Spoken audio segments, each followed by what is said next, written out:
From the outset, "Fuck the war" is written on the remains of a wall outside your home. And you know this will be a bleak experience from that, and this war of mine most certainly is. Set in a dilapidated city where civil war means the general public are in fear of their very lives, this war of mine puts you in the role of carer, as you must watch over your survivors and ensure they make it through the war with their minds and bodies intact. During the day, you must craft items that will make life a tad bit easier in this dark time, such as beds, chairs, heaters, just in order to try and live a normal life. And as well as that, you must tend to any wounds or illnesses your survivors have, as well as making sure their bellies are full of the best grub you can scrounge together.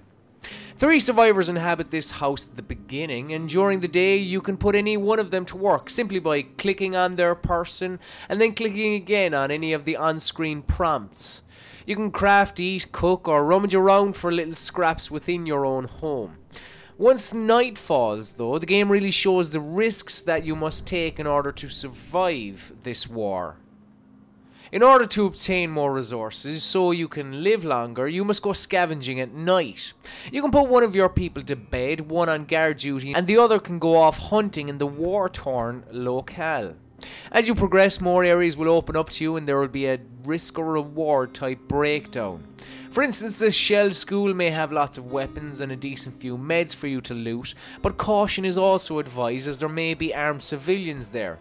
The decrepit house may be a better bet as there doesn't seem to be much danger there, even if your haul won't be as impressive.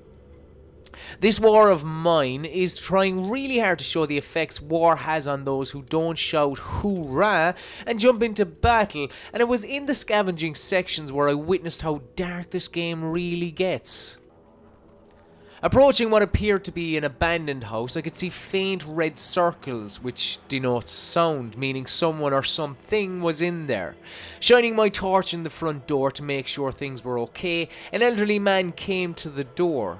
I knew I was alright, I could take him if needs be, he's an old man, but he never once tried to attack me. Never once did he get in the way, he just followed me.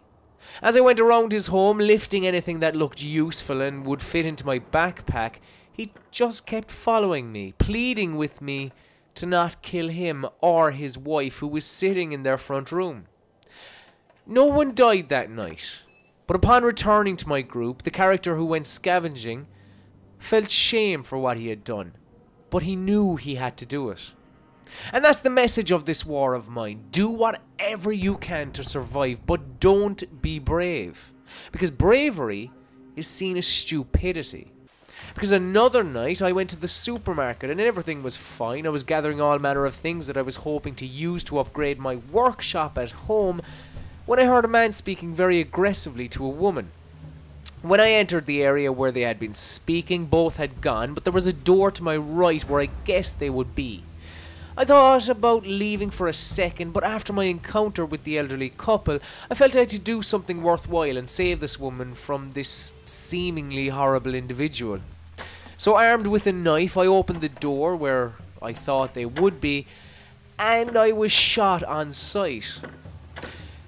This character didn't make it back to our house until a couple of days later where, as I say, after being shot, he laid in bed and bled to death. This preview build only allows for just under 2 weeks of in-game time, and I'm not 100% positive that this war of mine will hold the attention of the average player for much longer than that. The game's monochromatic art style is really effective in displaying the bleak nature of war, and the sound of distant gunfire is unsettling, but it wasn't until the human element of scavenger hunts came into play that I felt this war of mine could grab me emotionally, because before that, it just felt like your run-of-the-mill resource management game. I've had characters commit suicide due to depression, I've had characters die at the hands of other survivors. I've had a rough time in this war of mine.